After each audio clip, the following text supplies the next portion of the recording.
നമസ്കാരം.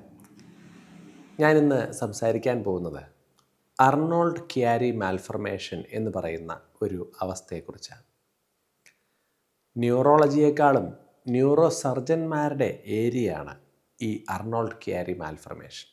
പക്ഷേ രോഗികൾ പലപ്പോഴും രോഗലക്ഷണങ്ങളുമായി വരുന്നത് ന്യൂറോളജിസ്റ്റിൻ്റെ അടുത്തായിരിക്കും. ഇതാണ് രോഗം എന്ന് മനസ്സിലാക്കി നമ്മൾ സർജൻ്റെ അടുത്തേക്ക് വിടും. എന്താണ് അർണോൾഡ് ക്യാരി മാൽഫർമേഷൻ? നമ്മുടെ തലച്ചോറിനെ നമുക്ക് മൂന്നായിട്ട് തിരിച്ചു പറയാറുണ്ട്: forebrain, midbrain, hindbrain. Forebrain എന്ന് പറഞ്ഞാൽ തലച്ചോറിൻ്റെ മേജർ മുകളിലുള്ള ഭാഗം, സെറിബ്രം എന്നൊക്കെ പറയുന്നത്. തലച്ചോറിൻ്റെ പുറകിലും താഴെയുമായിട്ടുള്ള ഭാഗത്തിനാണ് ഹൈൻഡ് ബ്രെയിൻ എന്ന് പറയുന്നത്.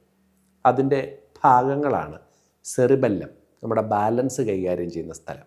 പിന്നെ ബ്രെയിൻ സ്റ്റെം എന്ന് പറയുന്ന തലച്ചോറിനെ താങ്ങി നിൽക്കുന്നതിന് തുല്യമായിട്ടുള്ള അച്ചുതണ്ടാണ് ബ്രെയിൻ സ്റ്റെം. അതിൻ്റെ ഭാഗങ്ങളായ പോൺസ്, മെഡുല്ല ഒബ്ലങ്കാട്ട എന്ന് പറയുന്ന ഭാഗങ്ങളെ ചേർത്ത് വിളിക്കുന്നതാണ് ഹൈൻഡ് ബ്രെയിൻ എന്ന് പറയുന്നത്. തലച്ചോറിന് ശേഷം താഴോട്ടേക്കുള്ള ഭാഗമാണല്ലോ സ്പൈനൽ കോഡ്. ഈ തലച്ചോറും സ്പൈനൽ കോഡും തമ്മിലുള്ള ജംഗ്ഷൻ, അത് വേർതിരിക്കുന്ന ഭാഗത്തിനാണ് ഫൊറാമൻ മാഗ്നം എന്ന് പറയുന്നത്. എന്ന് വെച്ചാൽ ബ്രെയിൻ സ്റ്റെം വന്ന് ഫൊറാമൻ മാഗ്നത്തിന് ശേഷം താഴോട്ടേക്ക് വരുമ്പോൾ അത് സ്പൈനൽ കോഡായി തുടരുകയാണ് ചെയ്യുന്നത്.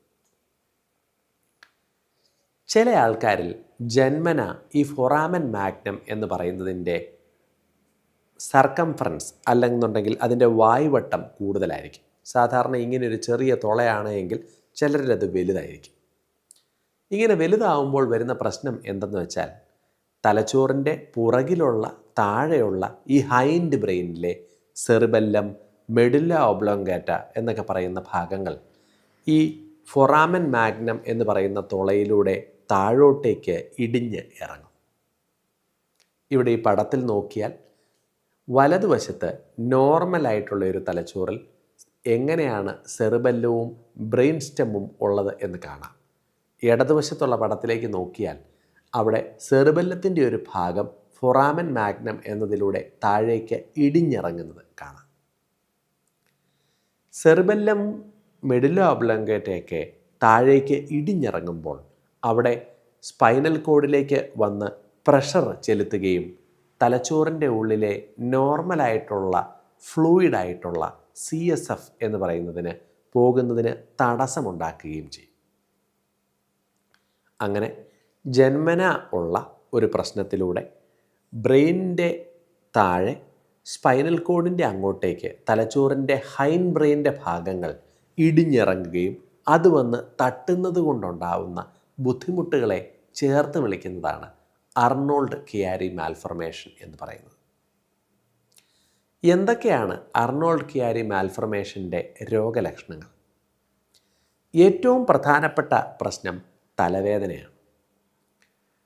ചുമയ്ക്കുക, തുമ്മുക, അല്ലെങ്കിൽ വയറ്റിൽ നിന്ന് പോകാനായിട്ട് മുക്കുക, ചിലപ്പോഴൊക്കെ സ്ത്രീ പുരുഷ ബന്ധത്തിൽ ഏർപ്പെടുക, ഇങ്ങനെയുള്ള സാഹചര്യങ്ങളിലൊക്കെ പെട്ടെന്ന് വരുന്ന വെർട്ടെക്സ്, തലച്ചോറിൻ്റെ ഈ പുറകുവശത്ത് ഞാൻ ഈ കൈ പിടിച്ചിരിക്കുന്ന ഭാഗത്തുള്ള ശക്തമായ തലവേദനയ്ക്കാണ് ഓക്സിപിറ്റൽ അല്ലെങ്കിൽ വെർട്ടെക്സ് ഹെഡേക്കിനാണ് അർണോൾഡ് ക്യാരി മാൽഫർമേഷൻ്റെ ഏറ്റവും കോമണായ രോഗലക്ഷണം. ചുമയ്ക്കുമ്പോൾ ശക്തമായ തലവേദനയുമായി ഒരു രോഗി വന്നാൽ തീർച്ചയായിട്ടും അവരിൽ സ്കാൻ ചെയ്യേണ്ടതുണ്ട്. ഈ പറഞ്ഞ രീതിയിലുള്ള കുഴപ്പങ്ങളല്ല എന്ന് നോക്കേണ്ടതുണ്ട്.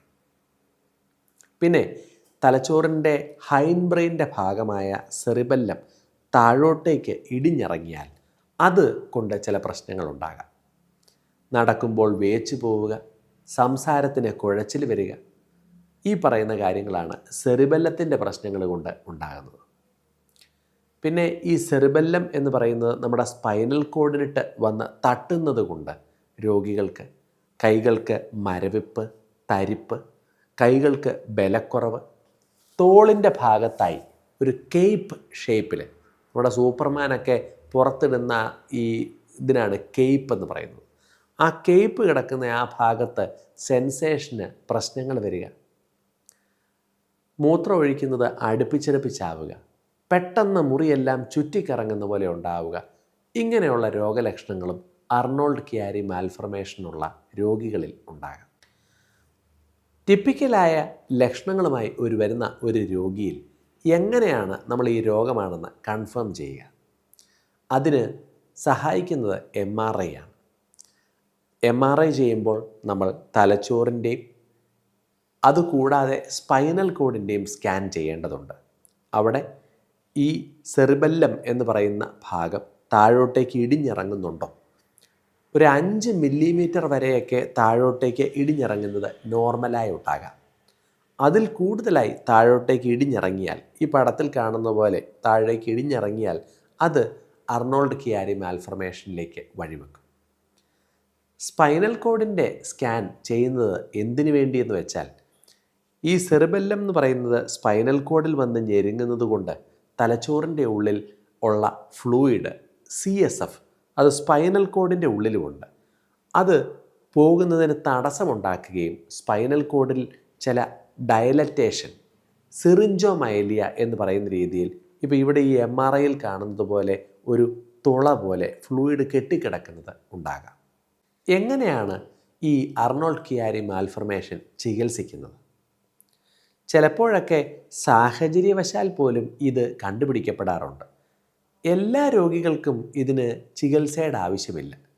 കുറേയൊക്കെ രോഗികളിൽ നമ്മൾ ഒത്തിരി സ്ട്രെയിനുള്ള പ്രവൃത്തികൾ ഒഴിവാക്കാനും തലവേദനയിലേക്കൊക്കെ വഴിവെക്കുന്ന സാഹചര്യങ്ങൾ ഒഴിവാക്കാനും, പിന്നെ വർഷത്തിലൊരിക്കലോ 2 വർഷത്തിലൊക്കെയോ സ്കാൻ വീണ്ടും ചെയ്ത് ഇതിൻ്റെ പ്രശ്നങ്ങൾ തലച്ചോറിലും സ്പൈനൽ കോഡിലും കൂടുന്നുണ്ടോ എന്ന് നിരീക്ഷിക്കുക മാത്രമായിരിക്കും ചെയ്യുക. പക്ഷേ ബോധം കെട്ട് വീഴുക, വേച്ചു പോവുക, കൈകൾക്ക് തളർച്ച, പിന്നെ സ്കാനിൻ്റെ അകത്ത് സ്പൈനൽ കോഡിൻ്റെ ഉള്ളിലെ സിറിഞ്ചോമൈലിയ, ഇങ്ങനെയുള്ള പ്രശ്നങ്ങളൊക്കെയുള്ള രോഗികൾ തീർച്ചയായും നമ്മൾ സർജറി അഡ്വൈസ് ചെയ്യും. സർജറിയിൽ നമ്മൾ ചെയ്യുന്നത് ഫൊറാമൻ മാഗ്നം ഡീകംപ്രഷനാണ്. തലയുടെ പുറകിലുള്ള ഓക്സിപിറ്റൽ ഏരിയ, അവിടെ സബ് ഓക്സിപിറ്റൽ എന്ന് വെച്ചാൽ കഴുത്തിൻ്റെ പുറകിലായി തലയുടെ താഴ്ഭാഗത്തായിട്ടുള്ള ഭാഗത്ത് അവിടെയാണ് കീറുകയും ഒരു സബ് ഓക്സിപിറ്റൽ ക്രേനിയക്ടമി ചെയ്ത് ഈ പറയുന്ന താഴേക്ക് ഇടിഞ്ഞിറങ്ങിയിരിക്കുന്ന സ്പൈനൽ കോഡിലുള്ള കംപ്രഷൻ മാറ്റുകയും അവിടുത്തെ സ്പേസ് കറക്റ്റ് ആക്കുകയും ചെയ്യും. രോഗലക്ഷണങ്ങൾ ടിപ്പിക്കലായിട്ടുള്ള സ്കാനിൽ പ്രശ്നം ഉള്ള രോഗികൾ ഏറ്റവും നേരത്തെ സർജറിക്ക് വിധേയരാവുകയാണ് നല്ലത്.